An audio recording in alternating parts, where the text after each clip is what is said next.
Hi friends, మీకు ఈ video నచ్చితే లైక్ చేయండి, సబ్స్క్రైబ్ చేయండి. నైని తలకి బాగా గాయాలు అవ్వడంతో కట్లేసి ట్రీట్మెంట్ చేసిన డాక్టర్ బయటికి వస్తూ ఉంటుంది.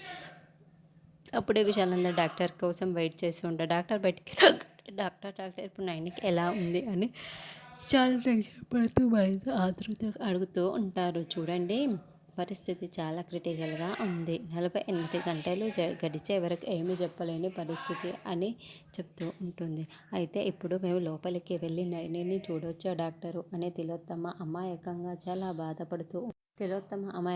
చాలా బాధపడుతున్నట్టు అడుగుతూ ఉంటుంది. చూడండి, అక్కడికి వెళ్ళిన తర్వాత గట్టిగా మాట్లాడటం కానీ గట్టిగా ఏడవటం లాంటివి కానీ అస్సలు చెయ్యకండి. మీరు విషయాలందరూ పలుగులు పెడుతూ లోపలికి వెళ్తారు. అప్పుడే విక్రాంత్ ఇంకా వెళ్లకుండా అక్కడనే ఆగిపోయి ఉంటాడు.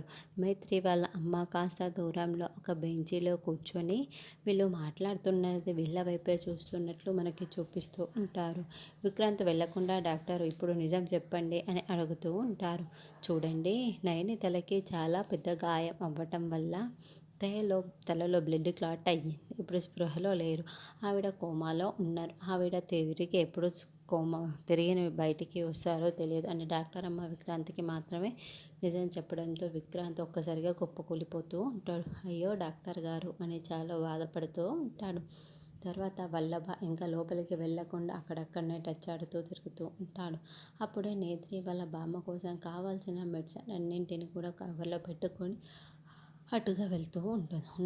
ఉన్నట్టుండి అచ్చం నయనిలాగా ఉన్న నేత్రిని చూసి అయ్య బాబోయ్ నయని అనుకుంటూ వల్లభ అక్కడి నుండి